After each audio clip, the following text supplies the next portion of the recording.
শুধু গান নয়, গানের গল্প, সে ডানা মেলে উড়ে যায় অল্প অল্প একদিন, প্রতিদিন একদিন প্রতিদিন।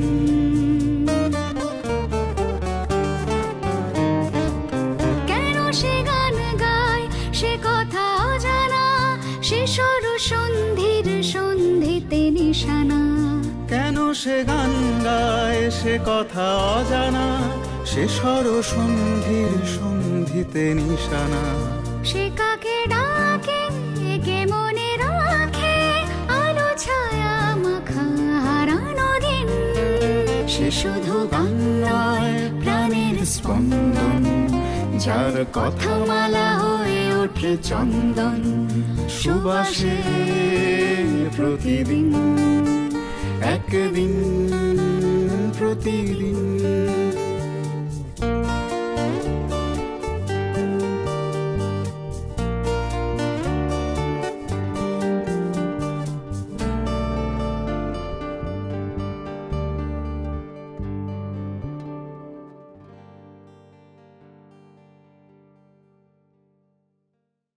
আপনার আজকের শান্তনু ভট্টাচার্যের নির্মাণ যেটা, তার যে শুরুয়াত যেখান থেকে, তার ফাউন্ডেশনটা ঠিক এইভাবেই হয়েছিল। হ্যাঁ, মানে অসাধারণ প্রাজ্ঞ মানুষদের হাত ধরে বা তাদের দেখানো পথে। তারপর নিজেই ঠিক করলেন যে আমাকে চলতে হবে। এইখানে আরেকটা রোল হচ্ছে চিন্ময় চট্টোপাধ্যায়, রবীন্দ্রসঙ্গীত শিল্পী। হ্যাঁ, আন্তর্জাতিক শিশুবর্ষ ছিল 1979।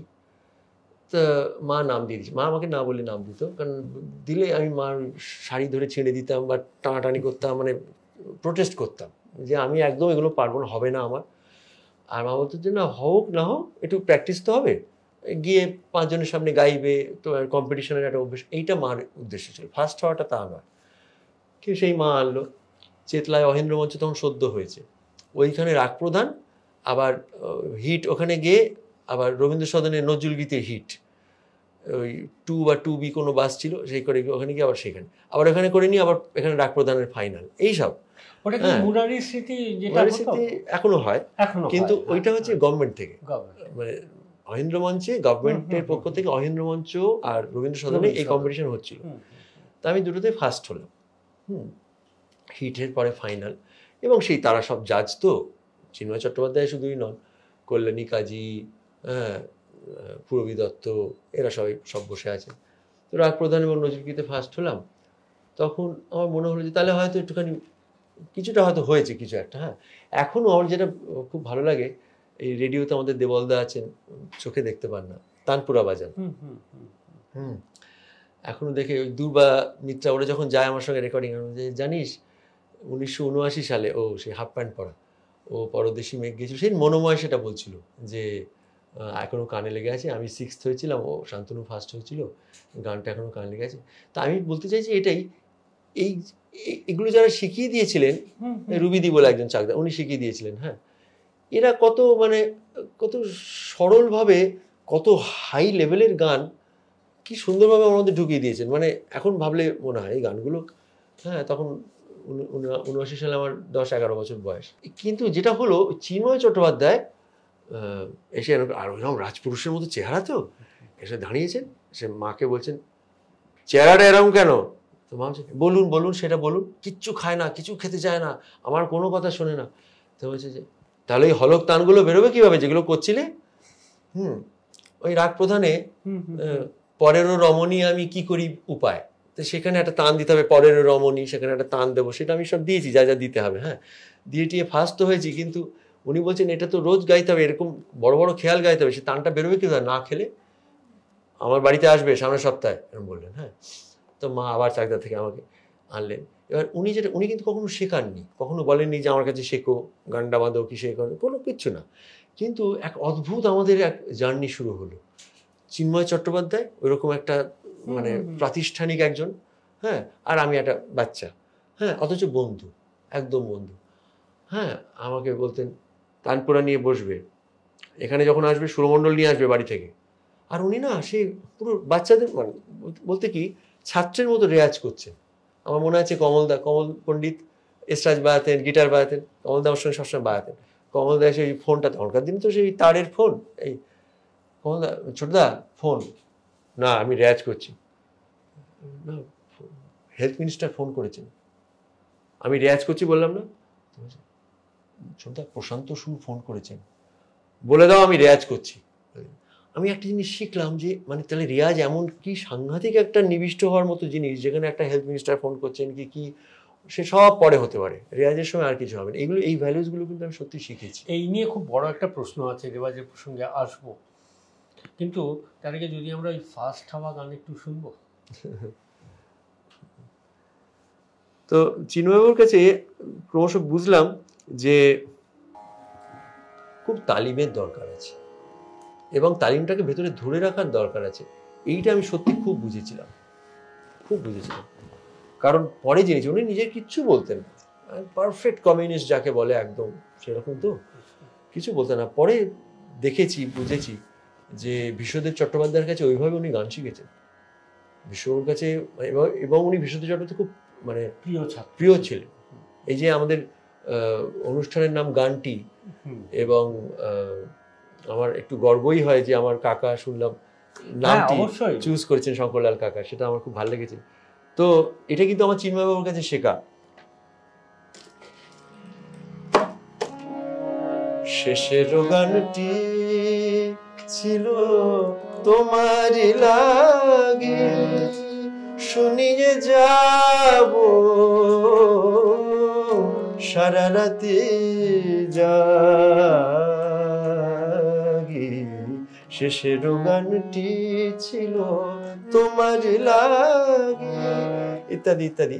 ক্লাসিক্যাল বেসড একটা বাংলা রাগাশ্রয়ী গান চলছে এবং শেখাচ্ছেন কে? চিন্ময় চট্টোপাধ্যায় শেখাচ্ছেন। অদ্ভুত কিন্তু এবং উনি যেহেতু বিশ্ববাবু ওই রকম হারমোনিয়াম বাজাতেন, হ্যাঁ, চিন্ময়বাবুর খুব শখ ছিল ভালো করে হারমোনিয়ামটা বাজাবেন।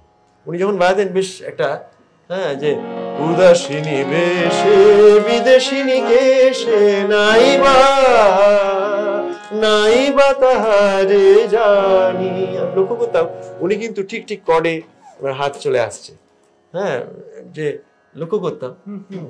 অর্থাৎ ওনার একটা হারমোনিয়ামের প্রতি ন্যাক ছিল এবং সেটা এতই ছিল যে উনি সেই সময় গয়া থেকে মুন্নেশ্বর দয়ালকে আনালেন।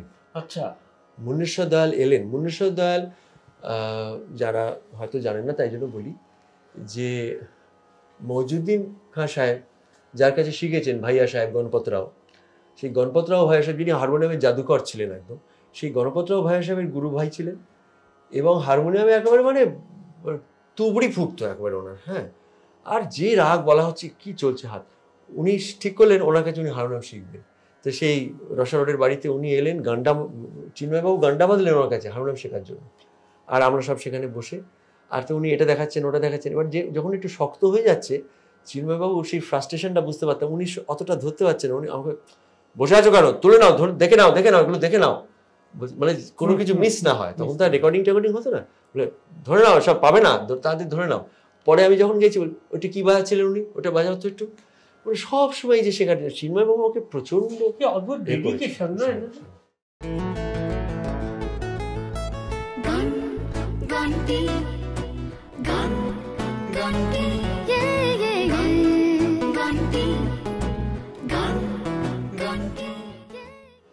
তার মানে এটাকে কোনোভাবেই ওই শুধু একজন রবীন্দ্রসঙ্গীত শিল্পী বলে এরকম দেখে দেওয়া যাবে না। আমি কম্পিটিশনের গানটা পরে শোনাচ্ছি, এই যে আপনি বললেন সেই জন্য চিন্ময়বাবুর আরেকটা না বললে আমার অপূর্ণ থেকে যাবে, একটুখানি গাই, আপনি এটা শুনুন। এইটা আমার চিন্ময় চট্টোপাধ্যায় শিখিয়েছেন। কে বলবে, উনি এত রবীন্দ্রসঙ্গীতের শিল্পী। सुनीर में हरियावन की आवाज, सुनीर में हरियावन की आवाज, महल छोड़ी जाऊं मोरी सजनी, महल छोड़ी जाऊं मोरी सजनी, कब आए हो कब आए महाराज, सुनीर में हरियावन की आवाज, सुनीर में हरियावन की आवाज। পরে অন্তরা আছে, সঞ্চারী আছে, হ্যাঁ, এবং তাতে কিন্তু নানা রকম মানে চেঞ্জ ওভার আছে, এবং সেগুলো চিন্ময়বাবু মানে উনি অত্যন্ত ভালো একজন বলা যেতে পারে সেমি ক্লাসিক্যাল সিঙ্গার ছিলেন। সাংঘাতিক ওনার ইয়ে ছিল, রেঞ্জ ছিল। শুনে না মানে সমস্ত প্রশ্ন যা একটু ভেবে এসেছিলাম সেগুলো গুলিয়ে গেল, কারণ অদ্ভুত উত্তর তো নয়, এটা প্রশ্নগুলোর উত্তরও নয়, কিন্তু অদ্ভুত একটা সময়ের গল্প, এবং যে সময়গুলোতে এই মানুষেরা এসেছিলেন, আমার কেন মনে হয় যেন এক ঝাঁক টুরিস্ট এসেছিলেন, তারা অনেক কিছু দিয়ে অনেক কিছু রেখে চলে গেছেন। আহা আহা আহা,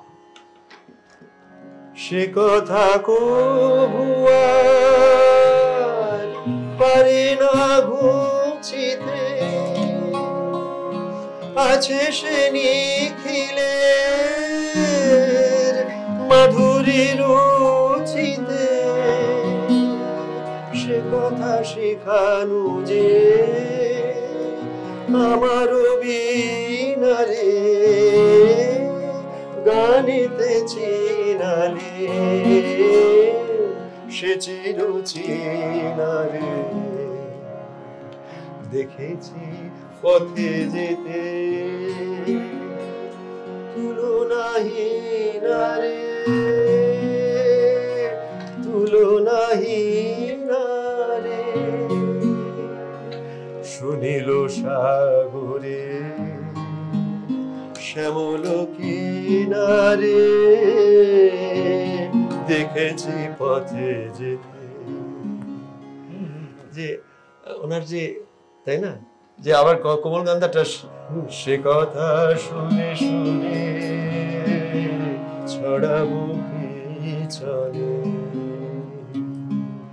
স্বপ্ন ফসলে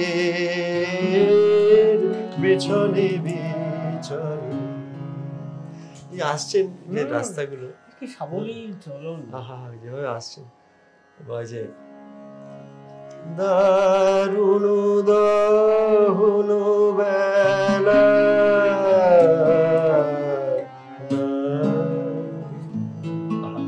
রসনা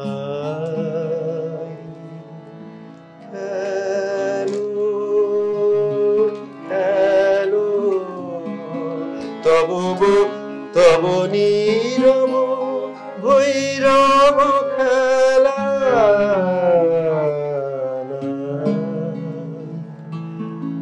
রসনা, কি বললো রসনাই, একটা সরস সময়। ধন্যবাদ দিই, ঈশ্বরকে ধন্যবাদ দিই, এই সেই সময়টাকে একদম আপনি মানে চোখের সামনে তুলে আনছেন।